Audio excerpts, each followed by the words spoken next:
Hello, everybody, and welcome to another DVD review here on the Media Files.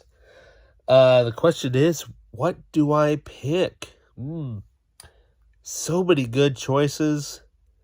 Loads of stuff to talk about. The question is, what do I pick? Do I pick something from here? Do I pick something from over there? Do I pick something here along the shelf? Or do I? Or don't I? If you might be able to spot which one has been taken out, maybe you'll know.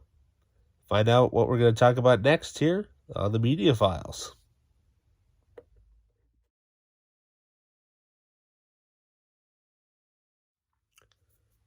Welcome back. So, did anything change? Have you noticed anything missing? Well, with this movie, what can I say about it? It's a movie that is pretty much, it's a very independent movie when it was made.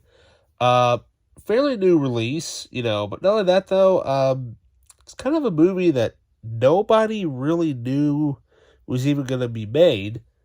And, what can I say? I mean, after watching it, if you like a movie about character study and architecture, this movie might be for you.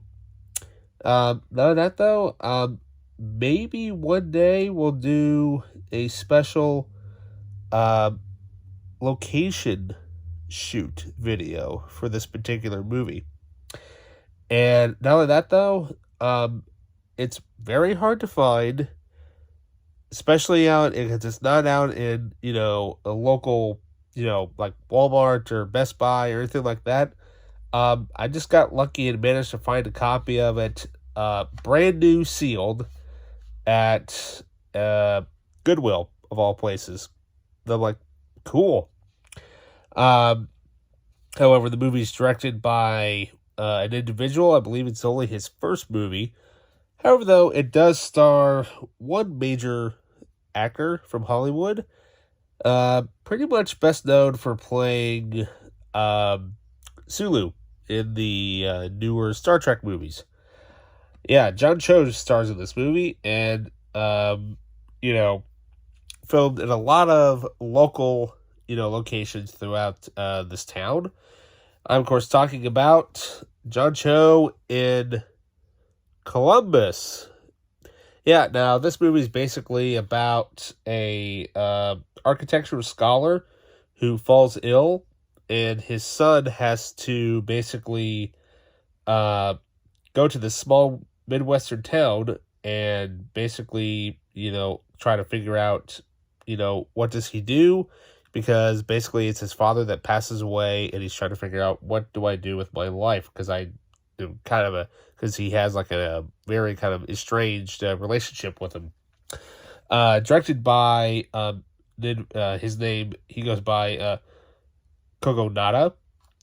And not only that though, if you are familiar with this town, you pretty much know exactly where everything literally is in this movie.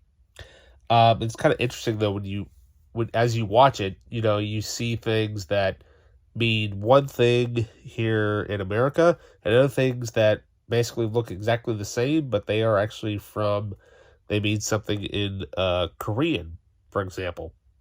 A door handle.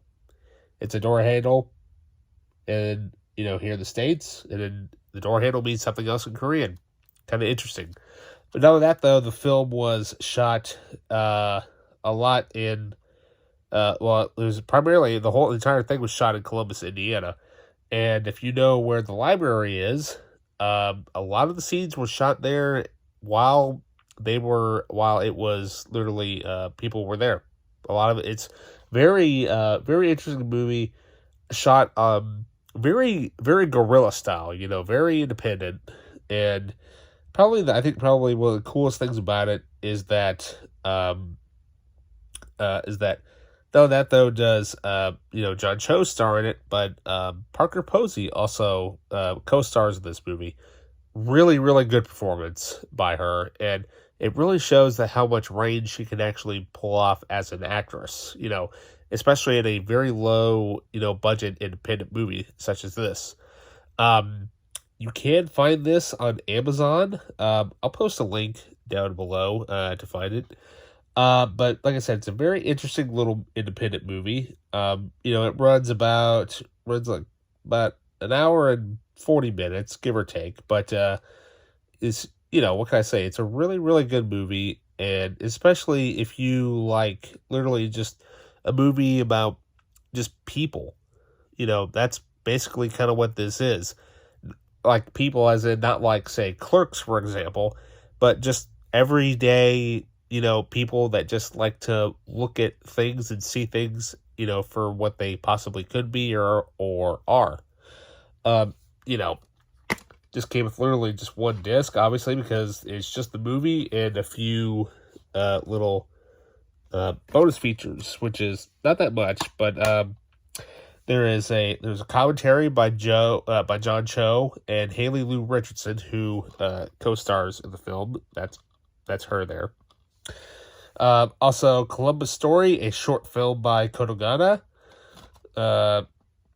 as well as some deleted scenes in a theatrical trailer. Now, Columbus Short, it's more of like, you think it's going to be like a making of type of movie or short or whatever, featurette. It's not. It's more of like a miniaturized documentary, literally about the town. And basically, it's very, very short, but it's, more of like a question thing, like, what is it, why is this particular, Midwestern town known basically for, architecture and whatnot, What can I say though? But I mean, it's a very, very good movie, especially if, like I said, if you are, used to seeing things from, like a very local type of movie and whatnot. Because I know there is actually one other movie that was shot in Indiana it's not related to this movie, but as far as making it in a small town, So-Called the River, which unfortunately at this time of this recording does not have a physical media disc out yet. It's out digitally, but that's about it. And maybe I'll do a review of the book and talk about the movie, because I just bought it not that long ago when it was on sale on iTunes for like $5. So, yeah, Columbus, really good movie, especially if you love independent, film, which I know a lot of people these days think, oh, it's just a stupid independent movie. But, sometimes those independent movies can, really kind of, it's like a hidden gem, basically, is what it is. And once you watch it, you're like, that was actually a really good movie. Never heard of it. Sometimes you just don't know about movies.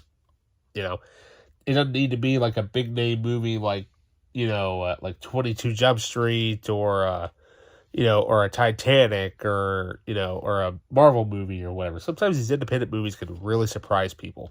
This one definitely surprised me of how good it was. So yeah, link will be down in the description below to purchase this on Amazon. So yeah, other than that, highly recommend checking this out. And maybe one day we might do a location video regarding this specific movie. So with that, I will see you later. Sayonara.